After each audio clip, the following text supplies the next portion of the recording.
Lotus reality and agro farming వారు premium farm land projects మన పొలం ఫేజ్ 1, 2 మరియు 3 కంప్లీట్ చేసుకొని మన పొలం phase 4 Wasar village at Narayana Khed లో ఆగస్టు 15 ఇండిపెండెన్స్ డే రోజు గ్రాండ్ లాంచ్ చేయడం జరుగుతోంది.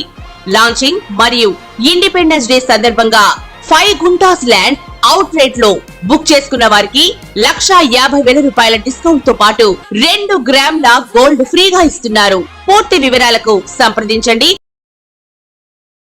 మనకి లక్ష్మీదేవి అంటే అందరికి ఇష్టం. ఆ లక్ష్మీదేవి అనుగ్రహం పొంది మీరంతా కూడా కోటీశ్వర్లు కావాలంటే మనం సింపుల్ మెథడ్స్ ఏరుకుంటాం. సాధారణం అది. ఏ చెట్లను ఇంట్లో పెంచుకోవాలి, ఏ పువ్వులతో లక్ష్మీదేవిని పూజ చేసుకోవాలి, ఇలాంటి వాటి మీద మనం ఫోకస్ ఎక్కువ చేస్తాం. ఇప్పుడు మనం చెట్లు వేసేది ఎందుకండి? పువ్వులు పోస్తాయని. మరి ఏ చెట్లు అంటే లక్ష్మీదేవికి ఇష్టం అవి చూద్దాం. అసలు తానే లక్ష్మీదేవి అయ్యి మరి తులసి మాత ఆవిర్భవించింది. తులసి యొక్క చెట్ల ఆకుల్ని కనుక మాల చేసి, అంటే ఆ చెట్టును పూజించకూడదు, పూజించాల్సిన తులసి చెట్టు వేరేగా పెట్టుకోవాలా, పూజించకూడకుండా తులసి వనాన్ని వేసుకోండి. 10 చెట్లు వేసుకుని ఆ రోజు శనివారం నాడు కనీసం ఆ తులసి మాలని కట్టి శ్రీ వెంకటేశ్వర స్వామి వారి యొక్క మెడలో వేసుకోవాలి. మిగతా రోజుల్లో చిన్నది శ్రీకృష్ణుడి యొక్క పాదాల దగ్గర, వెంకటేశ్వర స్వామి వారి యొక్క పాదాల దగ్గర పెట్టుకోవాలి. అంటే తులసీదేవిని ఇంట్లో కంపల్సరీ పెంచుకోవాలి. రామ తులసి ఉంటుంది, విష్ణు తులసి ఉంటుంది, కృష్ణ తులసి ఉంటుంది. రామ తులసి పెద్ద అడవిగా తుప్పగా వస్తుంది కాబట్టి కృష్ణ తులసిని, లక్ష్మీ తులసిని రెండింటిని కలిపి మీరు పెంచాలి. ఇది మొట్టమొదటిది. ఈ విధంగా చేస్తే లక్ష్మీదేవి మిమ్మల్ని కోటీశ్వరులను చేస్తుంది. ఇక రెండవ చెట్టు మారేడు చెట్టు. సాక్షాత్తు లక్ష్మీదేవే. పార్వతీదేవి అంటే ఎవరండి? లక్ష్మీదేవే. ఆ అమ్మవారే మారేడు చెట్టుగా పుట్టింది. కానీ అందువలన ప్రతి ఒక్కళ్ళ ఇంట్లో కూడా మారేడు చెట్టు పెంచాలా. మరి మారేడు చెట్టు పెద్ద వృక్షం అవుతుందంటే అంటే డబ్బులు కావాలంతే, కష్టపడాలా. హైబ్రిడ్ మారేడు చెట్లు వచ్చినాయి, వెయ్యండి. మారేడు చెట్టు ఇంట్లో ఉండాలి కంపల్సరీ. లక్ష్మీదేవి అనుగ్రహం రావాలి అంటే కేవలం లక్ష్మీదేవికి పూజ చేస్తేనే కాదు, ఆ మారేడు ఆకుల్ని మీరు 3 కలిగినటువంటి ఆ మారేడు కొమ్మను తీసుకొని శివలింగం మీద పెట్టాలి, పరమేశ్వరుడికి అర్పించాలి. శివలింగం ఇంట్లో పెట్టుకోకూడదు, ఏంటంటే శివుడు పటం దగ్గర పెట్టండి.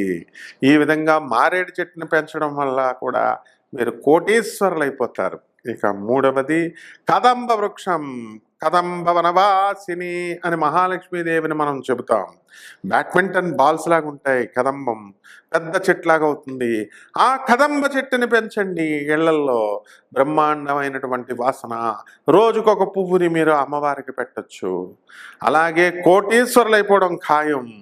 అలాగే వేప చెట్టుని పెంచాలి. మహాలక్ష్మి తల్లి వేప చెట్టులో ఉంటుంది కాబట్టి వేప చెట్టుని పెంచుతున్నట్లయితే మీరు ఎక్కువ కాలం బతుకుతారు. ముందు అమ్మవారు ఇచ్చే డబ్బును ఆస్వాదించాలంటే ముందు మీరు బతుకుండాలి కదా.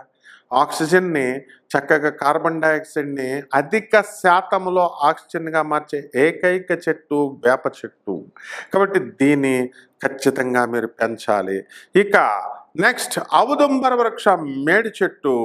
ఈ మేడి చెట్టులో అన్నిటిని నీళ్ళు కూడా వేయాలి. నీళ్ళు వేయకపోతే చచ్చిపోతే మీకు ఉన్న లక్ష్మి కూడా పోద్ది, మీరు నరకానికి వెళ్ళిపోతారు. కాబట్టి చెట్లు వేయండి, నీళ్లు పోయండి. ఈ ఔదుంబర వృక్షాన్ని, మేడి చెట్టుని మీరు పెంచినట్లయితే బ్రహ్మాండంగా మీరు కోటీశ్వరులు అయిపోతారు. లక్ష్మీ నారాయణ ఇద్దరూ కలిసి ఔదుంబర వృక్షంలో నివసిస్తారు. నరసింహస్వామి వారికి మరి ఈ యొక్క హిరణ్యకశిపుని చంపిన తర్వాత గోళ్ళకి విషం అంటేసుకుంది.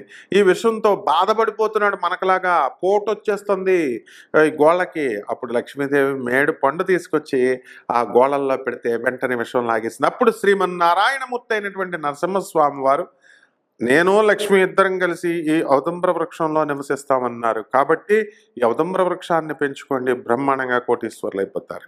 ఇక మళ్ళీ ఇంకొక చెట్టు ఉందండి, రహస్యం. అది రావి చెట్టు. ఆ రావి చెట్టుకి మీరు ఇంట్లో పెంచుకోవాలా. దీని చుట్టూ ప్రదక్షిణలు చేసుకుంటే ఇవన్నీ కూడా రావి చెట్టు మీకు అపారమైనటువంటి సంపదనిస్తుంది. ఓం శ్రీం హ్రీం శ్రీం కమలే కమలాలయే ప్రసీద శ్రీం హ్రీం శ్రీం ఓం మహాలక్ష్మ్యై నమః అని ఈ ఆకులతో మహాలక్ష్మి తల్లికి శుక్రవారం నాడు కనుక మీరు పూజ చేసినట్లయితే బ్రహ్మాండంగా కోటీశ్వరులు అయిపోతారు. మరొక చెట్టు ఉందండి, రహస్యమైనటువంటి చెట్టు. అది తామర పుష్పాన్ని మీ ఇంట్లో పెంచుకోండి, స్విమ్మింగ్ పూల్ లాగా పెట్టుకోండి, ఒక కొలం లాగా పెట్టుకొని లోటస్ తామర పువ్వులు కానీ కలవ పువ్వులు కానీ ఈ చెట్టుల్ని కనుక మీరు పెంచినట్లయితే అపార కుబేరులైపోతారు. అంతేకాదు బ్రహ్మకపాలం పువ్వు, ఆ కలవ పువ్వు, అది హిమాచల్ ప్రదేశ్లో దొరికేటటువంటి ఆ పుష్పాన్ని బ్రహ్మ పుష్పం అంటాం. అది తీసుకొచ్చి మీరు ఇప్పుడు అందరూ పెంచుకుంటున్నారు హైదరాబాద్లో. ఆ పువ్వు కనుక మీ ఇంట్లో పూసినట్లయితే రాత్రికి రాత్రే మీరు కోటీశ్వరులు అయిపోతారనమాట, అందులో డౌట్ లేదు. కాబట్టి నెక్స్ట్ ఫేజ్ ఈ చెట్లను ఫస్ట్ బ్యాచ్ పెంచండి. నెక్స్ట్ బ్యాచ్ చెట్లు లక్ష్మీదేవి ఏంటన్నది మనం నెక్స్ట్ వీడియోలో చెప్పుకుందాం. శుభమస్తు. కర్కాటక రాశి. ఈ కర్కాటక రాశి వారికి మనకి ఈ ఆషాఢ మాసంలో బ్రహ్మాండంగా ఉంటుంది. మరి లాభంలో ఉన్నటువంటి కుజగురుల ప్రభావం వల్ల రియల్ ఎస్టేట్ వాళ్ళంతా కూడా ఎంతో కాలంగా మాకు అమ్ముడవ్వట్లేదండి అనుకునేటటువంటి సైట్స్ అన్నీ కూడా అమ్ముడైపోవడం జరుగుతుంది. అలాగే ఎప్పుడెప్పుడో ఎక్కడెక్కడో పనులు పెండింగ్లో ఉన్నటువంటి అన్నీ కూడా పనులు పూర్తయిపోతాయి. వృత్తి వ్యాపార ఉద్యోగ విషయాల్లో ఎదుగుదల కనబడుతుంది. మీరు అనుకున్నటువంటి సక్సెస్ అనేటటువంటిది మీకు కలిసి వస్తుంది. అదేవిధంగా ఈ యొక్క కర్కాటక రాశి వారికి విదేశాల నుంచి బ్రహ్మాండమైనటువంటి ఆఫర్లు మీకు రావడం జరుగుతాయి. అలాగే చక్కగా విశ్వవిద్యాలయాల్లో మీరు కోరుకున్న చోట్ల సీట్లు మీకు రావడానికి అవకాశాలు ఉంటాయి. మీరున్నటువంటి హాస్టల్లో మరి మీకు పెట్టేటటువంటి ఫుడ్లో మీరు ఎలకలు పడ్డాయి, లేకపోతే బల్లులు పడ్డాయి అని చెప్పి చదువులు పాడు చేసుకోవడానికి అవకాశాలు ఉంటాయి. కాబట్టి డిస్ట్రాక్షన్స్కి వెళ్ళకండి. అష్టమ శని గ్రహ ప్రభావం వలన మీరు ఎంతవరకు పనులన్నీ కూడా పెండింగ్లో ఉన్న పనులన్నీ కూడా స్లోగా కదలడం అనేటటువంటివి జరుగుతాయి. అయితే కాస్త ఆలస్యంగా మీకు జరగడం అనేటటువంటిది ప్రారంభిస్తారు. అలాగే ఈ యొక్క షూటింగ్లు, ఈ సినిమా ఫీల్డ్లో ఉన్నటువంటి వాళ్ళు, మీడియా రంగాల్లో ఉన్నటువంటి వాళ్ళంతా కూడా మీకు లాభాలని పొందడానికి అవకాశాలు ఉంటాయి ఈ కర్కాటక రాశిలో. అలాగే ఈ కర్కాటక రాశి వాళ్ళకి ఫారెన్ ఇంపోర్ట్స్ ఎక్స్పోర్ట్స్ బిజినెస్లో మంచి రాణింపు అనేటటువంటిది ఉంటుంది. మరి ఈ యొక్క రాహు గ్రహ ప్రభావం వలన ఎలక్ట్రానిక్స్ సంబంధించినటువంటి వ్యాపారాలు, అలాగే సాఫ్ట్వేర్ ఇండస్ట్రీస్ అన్నీ కూడా బ్రహ్మాండంగా ఉండడం అనేటటువంటిది జరుగుతాయి. తర్వాత సినిమాల్లో కానీ లేకపోతే మీ నిజ జీవితంలో కానీ మరి ఏమవుతుందండి అంటే చక్కగా ఈ యొక్క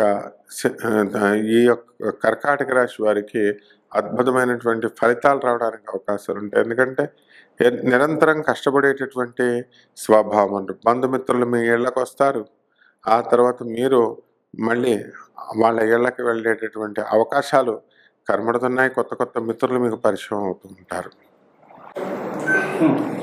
రెమెడీస్. మరి ఈ యొక్క మీ జాతకం ఈ ఆషాఢ మాసం తర్వాత ఇంకా బాగుండాలి అంటే ఏం చేయాలి అంటే పంచమహాకాళికలలో ఒకటైనటువంటి బగళాముఖి అమ్మవారి యొక్క హోమం చేసుకోండి. ఓం బగళాముఖ్యై నమః అనేటటువంటి మహామంత్రాన్ని జపించండి. మరి ఇది అసలే ఆషాఢ మాసం. బోనాలు పట్టుకెళ్ళండి. అక్కడ ఉన్నటువంటి మీ ఇళ్ళ దగ్గర ఉన్నటువంటి ఆంధ్రాలో కానీ మరి తెలంగాణలో కానీ ఏ అమ్మవారికైనా ప్రసాదం పట్టుకెళ్ళడమే బోనము. కుండ నెత్తి మీద పెట్టండి, అమ్మవారికి నైవేద్యాలు పట్టుకెళ్ళండి, అమ్మవారి గుడికి 108 ప్రదక్షిణాలు చేయండి. ఏ అమ్మవారైనా సరే ఈ యొక్క బోనాలని మహానివేదన్ని మీరు అమ్మవారికి సమర్పించండి. అలాగే మీ ఇంట్లో బగళాముఖి అమ్మవారి యొక్క హోమం చేయించుకోవండి. తర్వాత జపము కంపల్సరీ. మీరు చిన్నమస్తాదేవి యొక్క జపము కనీసము రోజుకి 108 సార్లు, ఉదయము మళ్ళీ సాయంత్రము 108 సార్లు జపమాలతో చేసుకోండి. మీరు అనుకున్నవన్నీ కూడా సక్సెస్ అవుతారు. ఏ పనైనా సరే నిందలు పోతాయి మీ మీద. తర్వాత రావి చెట్టు చుట్టూ తిరగండి. రావి చెట్టు చుట్టూ నీళ్లు పోస్తూ మరి దానికి 21 సార్లు ప్రదక్షిణలు చేయండి. ఈ విధంగా చేయండి. అసాధ్యమైనటువంటి పనులు ఏవి ఉండవు. మరి మీరు అనుకున్నది ఎంతకాలంగా మీరు అనుకుంటున్నారు, నాకు ఈ పని అవ్వడం లేదండి అని బిల్స్, కాంట్రాక్టర్లు ఎవరైతే ఉన్నారో గవర్నమెంట్ నుంచి రావాల్సినటువంటి బిల్స్ అన్నీ కూడా వచ్చేస్తాయి. నేను 2 సంవత్సరాల నుంచి ప్రేమలో ఉన్నానండి, వీళ్ళ చుట్టూ తిరుగుతున్నాను, సక్సెస్ కాలేకపోతున్నాను అనేటటువంటి వాళ్ళకి మీకు అవతల వాళ్ళు వశీకరణం అయిపోతారు. దశమహావిద్యల్లో ఉన్నటువంటి హోమం ఇది. కుంకుమార్చనతో క్రీమ్ క్రీమ్ క్రీమ్ అంటూ మీరు అమ్మవారి యొక్క ఆ యొక్క యంత్రం పైన కానీ, అమ్మవారి యొక్క పాదపద్మాల దగ్గర కానీ, ఆ చిన్నమస్తాదేవి యొక్క పాదాల దగ్గర కుంకుమార్చన చేయండి. మీరు అనుకున్నది మీరు సాధిస్తారు. అలాగే మరి రాహువుని కంట్రోల్ చేయాల. మినుముల్ని, కిలోంపావు మినుముల్ని, ఆవు పేడ రంగు ఉన్నటువంటి వస్త్రాల్ని పేద బ్రాహ్మణులకి దానం చేయండి. అది కూడా శనివారం కరెక్ట్గా ఉదయం 8 గంటలకు చేయాల. మరి అలాగే చక్కగా నవగ్రహాల చుట్టూ ప్రదక్షిణ చేయండి. ప్రదక్షిణ చేసి మీరు మనల్ని చక్కగా ఈ యొక్క రాహుకి ఓం రాహవే నమః అనేటటువంటి మహామంత్రంతో మీరు జపం చేయడం ద్వారా ఈ రాశి వారందరూ కూడా బ్రహ్మాండంగా వృద్ధిలోకి వస్తారు. ఈ నెల మీరు విజయాల్ని చవిచూస్తారు.